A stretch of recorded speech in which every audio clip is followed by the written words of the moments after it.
स्वस्ति श्री गणेशाय नमः।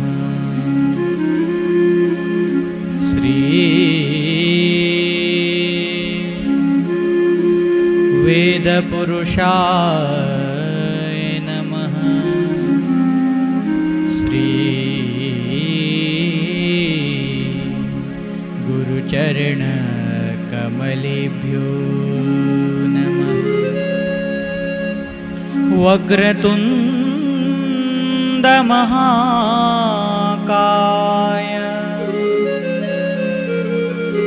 सूर्यकोटि समप्रभा निर्विघ्नं कुरु मे देवा सर्वकार्येषु सर्वदा। कृष्णाय वासुदेवाय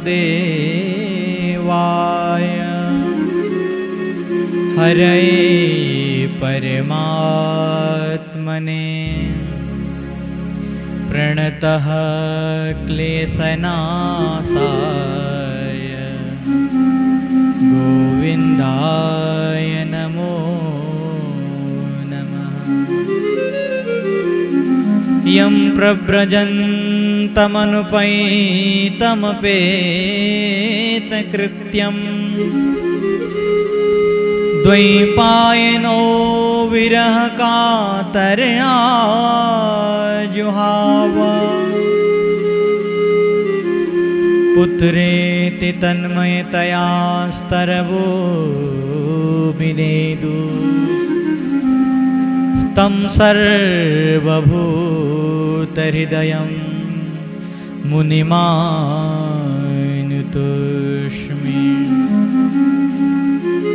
बोले श्री सुखदेव जी महाराज की। परमंगलमय परात्पर अखिलेश्वर अकारण करुणा वरुणालय भक्तवांछित कल्पतरु श्री तड़ित विनिंदित पीतांबरधारी बालकृष्ण लाल की दिव्य प्रतिमूर्ति वांग्मयी स्वरूप श्रीमद्भागवत महापुराण को वंदन करते हुए प्रणाम करते हुए व्यास मुनि के परम कृपा पात्र भगवान सुखदेव जी महाराज जी को भी साष्टांग दंडवत प्रणाम करते हुए इस तीर्थ के जीर्णोद्धारक शिक्षा ऋषि परम पूज्य स्वामी कल्याण देव जी महाराज जी को भी वंदन करते हुए प्रणाम करते हुए आइए भागवत कथा में प्रवेश करते हैं। भा प्रकाश चिदानंदे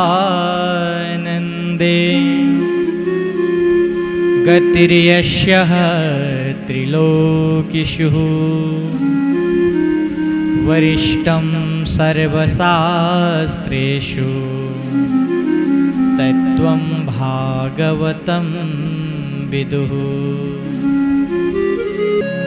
सबसे पहले हम भागवत की कथा जब सुनते हैं तो पूर्व में ही लिखा होता है श्रीमद् भागवत।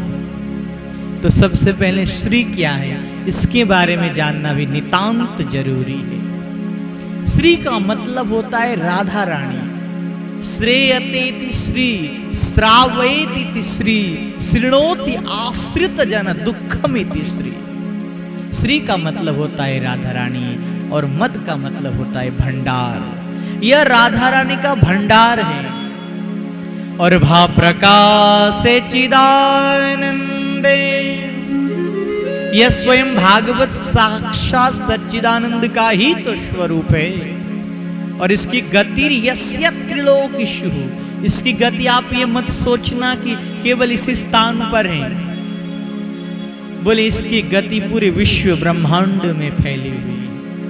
और वरिष्ठम सर्वशास्त्रेषु, यह सभी शास्त्रों में सर्वश्रेष्ठ शास्त्र है। और तत्वं भागवतम विदुः, अगर इस भागवत में जानने के लिए कोई विषय है तो तत्व है, तप है, मेरे परम भगवान के प्रेमियों की अनन्य कथा है। सीधा सा अर्थ करें तो भा से भक्ति, ग से ज्ञान, व से वैराग्य और त से त्याग होता है। जब आपके जीवन में भक्ति स्वतः ही प्रकट होने लगती है तो आपको ज्ञान स्वतः ही प्राप्त हो जाता है, और जब व्यक्ति को जीवन में ज्ञान प्राप्त हो जाता है तो वो वैराग्य होना तो स्वाभाविक है, और जब व्यक्ति के अंदर, प्रेमी के अंदर वैराग्यता आ जाता है तो वह तप के लिए चला जाता है, त्याग के लिए चला जाता है। और किसी भी वस्तु को प्राप्त करने के लिए सबसे पहले हमें उस वस्तु की जानकारी करना अति आवश्यकता होता है। उसी प्रकार आज हम भागवत की कथा सुनने तो जा रहे हैं, लेकिन भागवत क्या है इसके बारे में जानना भी अति आवश्यकता है। और महात्म्य में 6 अध्यायों में भागवत के बारे में बताया। आइए पहला श्लोक श्रवण करते हैं कि सच्चिदानंद रूपाय विश्वोत्पत्त्यादि हेतवे तापत्रय विनाशाय श्री कृष्णाय वयं नमः। भागवत के महात्म्य का पहला श्लोक, सत धन चित्त धन आनंद स्वरूप है, सच्चिदानंद स्वरूप। अब इसमें लिखा सत, सत का अर्थ क्या होता है? बोले सत का अर्थ होता है सत्यता। बोले सत्येन धार्यते पृथ्वीम, जिस सत्यता की प्रभाव से यह पृथ्वी डगमगाने से भी बच रही है, जिस सत्यता के प्रभाव से वह सूर्य नारायण भी आप सभी को, हम सबको प्रकाशवान बना रहे हैं, ऐसे सत भगवान है। और चित का अर्थ होता है प्रकाश। हम अंधकार में पड़े हुए हैं, इस अंधकार, घोर अंधकार से हमें प्रकाश के लिए ले जाते हैं मेरे आराध्य प्रभु भगवान, इसलिए चित्त भी जरूरी है। और आनंद का अर्थ तो शास्त्र में बड़े उल्लेख ढंग से विवेचना की गई। आप ये मत सोचना कि हम कहीं घूमने के लिए गए अथवा कुछ व्यंजन तैयार किया, उस व्यंजनों को हमने पाया तो शायद आपको आनंद की अनुभूति हुई। नहीं नहीं, आनंद की अनुभूति वैसे प्राप्त नहीं होती। आप कहीं घूमने के लिए क्यों ना चले जाओ, आप यही मुजफ्फरनगर पे आए घूमने के लिए, लेकिन आप मुजफ्फरनगर आते हुए अगर गुरुदेव सुखदेव जी महाराज जी की तपस्वली श्री शुकतीर्थ में नहीं आएंगे तो आपको वो आनंद प्राप्त नहीं होगा। अरे आनंद का अर्थ होता है परमानंद को प्राप्त करना, और ये आनंद कहीं दूसरी जगह थोड़ी ना है, ये आनंद तो आपके अंदर ही विराजमान है। जिस दिन आपके अंदर से परमानंद की जागृति हो जाएगी, स्वतः ही आपको वह परमानंद की प्राप्ति हो जाएगी। क्योंकि ज्ञान धिकारण आत्मा सद्विदः जीवात्मा परमात्मा चेति तत्रेश्वरः सर्वज्ञ एक एव। बोले ज्ञान ही तो आत्मा है, और ये कोई परमात्मा और जीवात्मा ही है, ये दो मित्र हैं। और तत्रेश्वर सर्वज्ञ एक एव, ये और कोई नहीं, एक ही तत्व है। तो आनंद का सीधा सा अर्थ है परमानंद को प्राप्त करने में जो आनंद की अनुभूति प्राप्त होती है, उससे बढ़कर कोई आनंद है ही नहीं। तो मेरे प्रभु सच्चिदानंद स्वरूप है। तो दूसरी पंक्ति में लिखा, बोले विश्वोत्पत्त्यादि हेतवे। बोले कन्हैया विश्व की उत्पत्ति करते हैं तो ब्रह्मा जी बन जाते हैं, और जब उनको पालन करना होता है तो स्वयं भगवान नारायण बन जाते हैं, और जब भगवान को सृष्टि की संहार करनी होती तो भगवान स्वयं शंकर बन जाते हैं। और तापत्रय विनाशाय, बोले इन समस्त त्रितापों को भगवान दूर करते हैं। कौन कौन से ताप? बोले आदि भौतिक, आध्यात्मिक और आदि दैविक। आप देख रहे हैं आज पूरे विश्व ब्रह्मांड में कहीं भूस्खलन हो रहा है, कहीं बाढ़ आ रही है, कहाँ भूकंप के प्रभाव आ रहे हैं। इन सभी चीजों से रक्षा करने वाले अगर कोई हैं तो एकमात्र मेरे ईश्वर परमाराध्य भगवान नारायण है। तापत्रय विनाशाय और श्री कृष्णाय वयम नुमः। बोले ऐसे श्री कृष्ण भगवान को यहां अहम शब्द नहीं लिखा। अहम का अर्थ होता है मैं अकेले नहीं। बोले वयम शब्द लिखा, यानी कि वेद व्यास जी महाराज कहते हैं मैं अकेले कन्हैया को प्रणाम नहीं करता, बोले हम सब मिलके कन्हैया को प्रणाम करते हैं। और एक श्लोक आया, विद्वान लोग गाते हैं कि कन्या वरयते रूपम माता वित्तम पिता गुणम बांधवां कुलमीच्छन्ति मिष्टान्नमीतरे जना। बोले कन्या वरयते रूपम।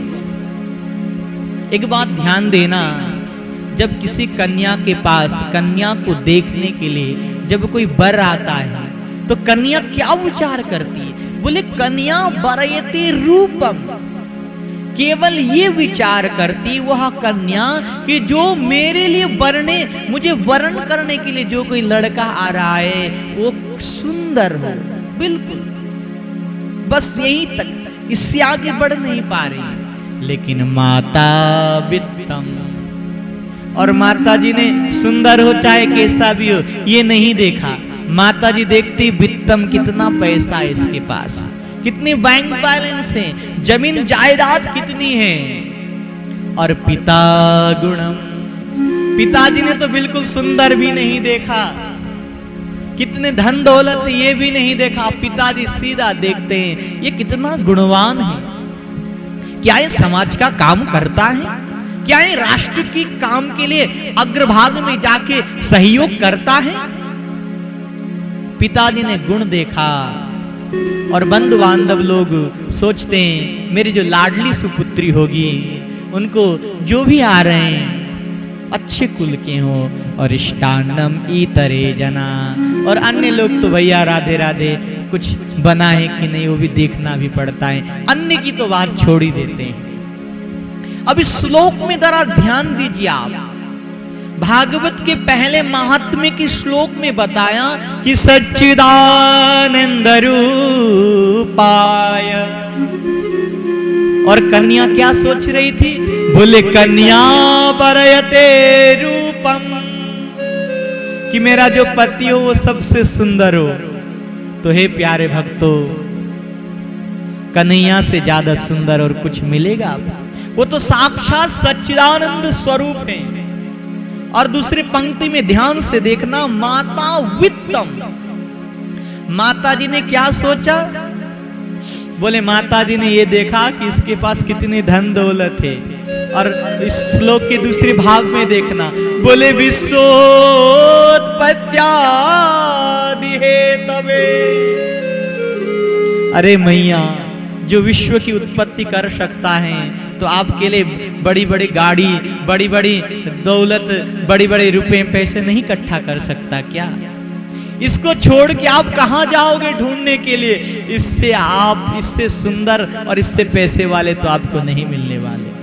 और माता गुणम, पिता गुणम, पिताजी ने गुण देखा था।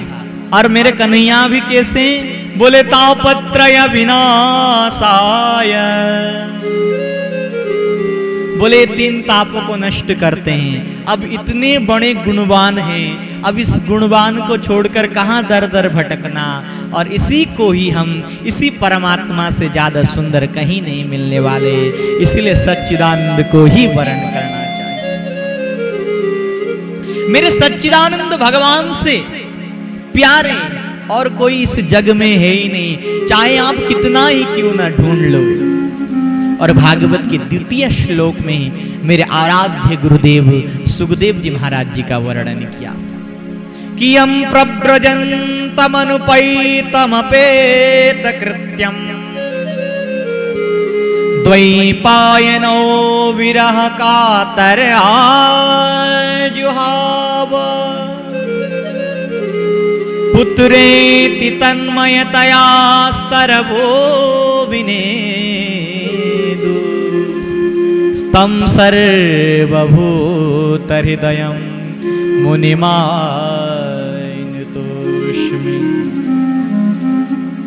बोले जब गुरुदेव सुखदेव जी महाराज माता के गर्भ में ही थे तो वेद व्यास जी महाराज प्रार्थना करते हैं कि हे मेरे पुत्र, अब आप बाहर आओ। आपकी माता को अत्यंत पीड़ा हो रही है, लेकिन गुरुदेव सुखदेव जी महाराज मां के गर्भ से ही कहते हैं, हे पिताजी मुझे बाहर नहीं आना है। अगर मैं बाहर आऊंगा तो शायद भगवान विष्णु की माया मुझे ग्रसित कर लेगी, इसलिए मैं बाहर नहीं आऊंगा। तो वेद व्यास जी भगवान ने भी नारायण को स्तुति की और स्वयं साक्षात